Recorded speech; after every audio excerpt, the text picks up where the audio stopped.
8 का नियम देख चुके थे। अब हम देखेंगे 9 का नियम। 9 का नियम हम लोग देखेंगे। यदि किसी दी गई, आज अब 8 का नियम हम लोग देख चुके थे, अब 9 का नियम देखेंगे। यदि किसी दी गई संख्या के सभी अंकों का योग, सभी अंकों का योग 9 से विभाज्य हो तो वह पूरी संख्या 9 से विभाज्य होगी।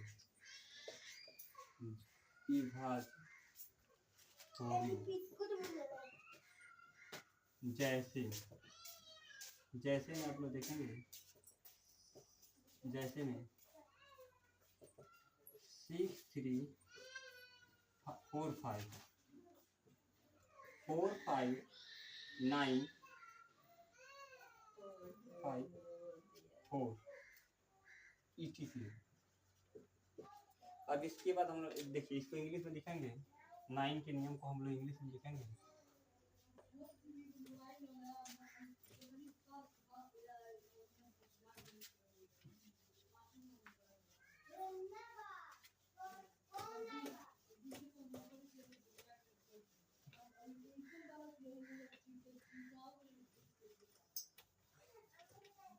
अब हम लोग देखेंगे इसी के English medium, English version.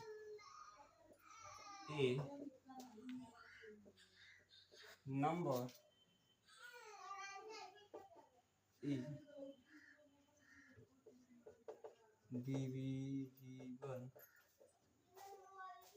divisible by 9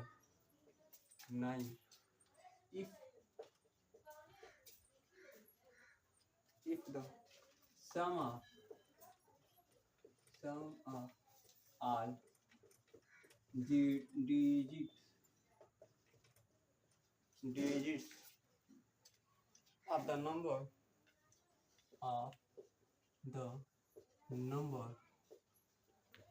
is divisible by 9 is divisible by 9। आगे हम लोग देखेंगे।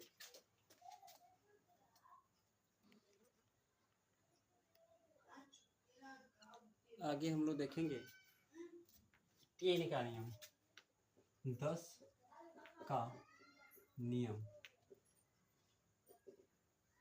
यदि किसी भी संख्या के इकाई के स्थान पर 0 हो तो वह पूरी संख्या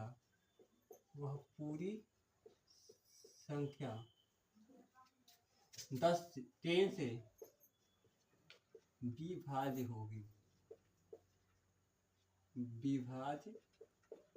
होगी।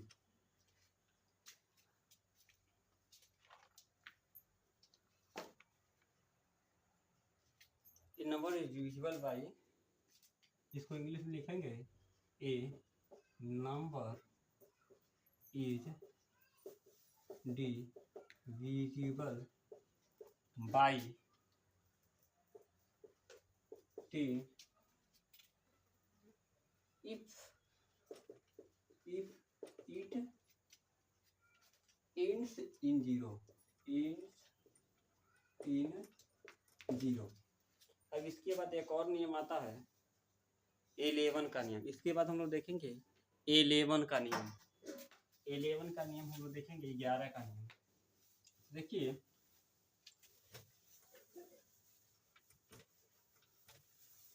इसके बाद हम लोग देखेंगे 11 का नियम। 11 का नियम। इसे भी महत्वपूर्ण तरीके से देखेंगे। कोई दी गई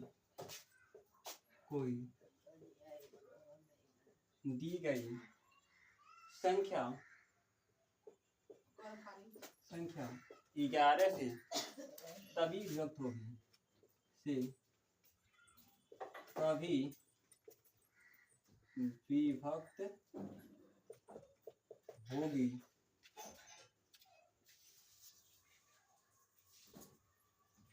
जब इकाई से बाईं ओर चलने पर, इकाई से बाईं ओर चलने पर होगी। जब इकाई से बाईं ओर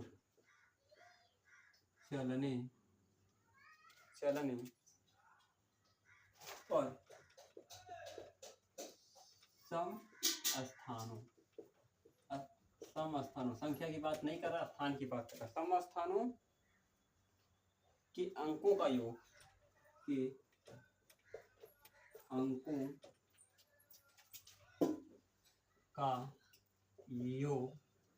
तथा विषम स्थानों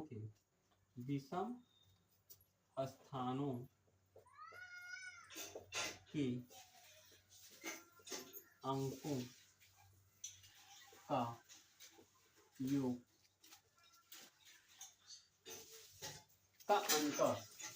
योग का अंतर, यानी समस्थान इकाई ओर से चलेंगे, समस्थान और विषम स्थानों के योग का अंतर में होता है घटाना, योग में होता है जोड़ना। अंतर जीरो हो अथवा 11 से 11 हो, 11 अथवा 11 से विभक्त हो तो वह पूरी संख्या 11 से पूर्णतया विभाज्य होगी।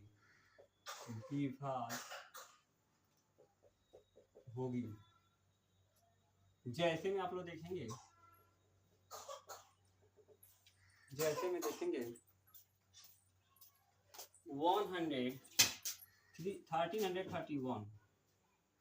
अब देखिए ये ऑड प्लेस है, यानी विषम स्थान है, ये 1 और 3 विषम स्थान है, और ये पहला इधर से आएंगे तो ये विषम सम, यानी ये दोनों विषम है और ये दोनों सम है, यानी 1 + 3 माइनस,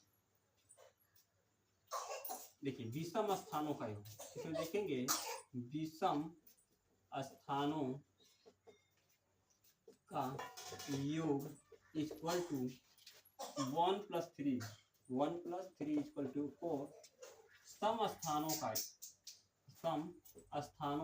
का योग इक्वल टू, सम स्थान जो 3 है और एक 1 है, 3 + 1 इक्वल टू 4। अब अंतर करेंगे सम स्थान और विषम स्थानों के योग का अंतर, तो दोनों का अंतर करेंगे तो अंतर करेंगे सम स्थान माइनस विषम स्थान, तो 4, दिस इंप्लाइज 4 - 4 इक्वल टू 0। अब इसके बाद हम लोग सीखेंगे संख्याओं में भाग की संक्रिया। छोटा सा टॉपिक है, इसको हम लोग देखेंगे संख्याओं में भाग की संक्रिया। संख्याओं में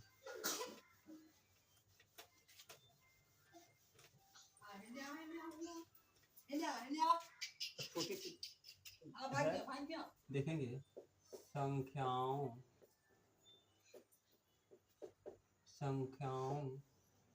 में भाग की संक्रिया। संक्रिया, डिवीजन ऑन नंबर्स, डिवीजन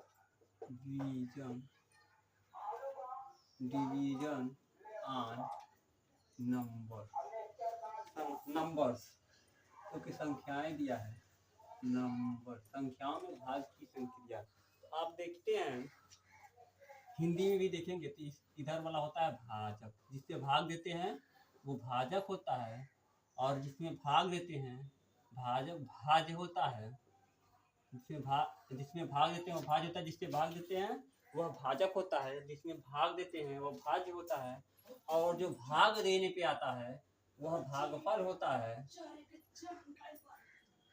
और जो बच जाता है उसको हम लोग शेषफल कहते हैं। क्या कहते हैं? शेषफल। अब हम लोग देखेंगे भाजक को हम लोग लिखते हैं डिवाइजर। क्या लिखते हैं? डिवाइजर। इसके बाद जो भाज्य होता है उसको हम लोग लिखते हैं डिवाइडेंड।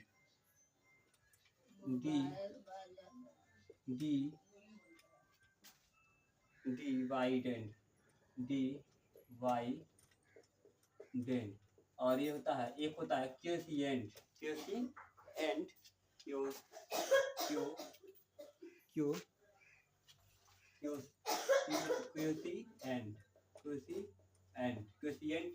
और एक सबसे लास्ट में जो होता है इसको रिमाइंडर कहते हैं। क्या कहते हैं?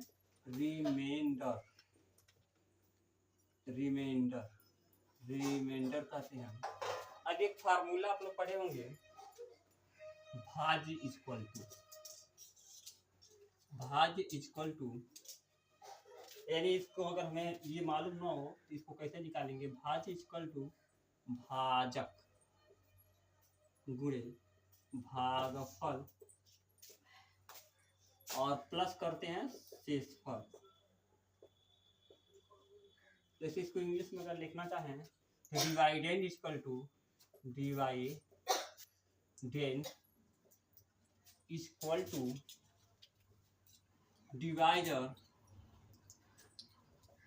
Divisor multiply quotient plus reminder.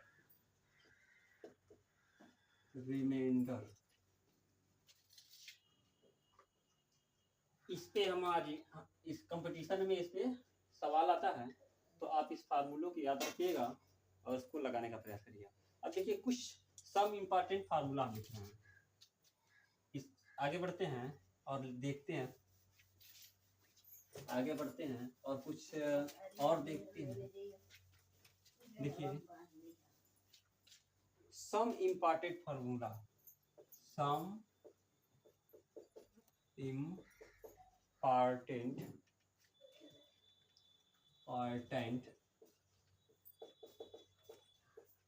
Formula यानी कुछ महत्वपूर्ण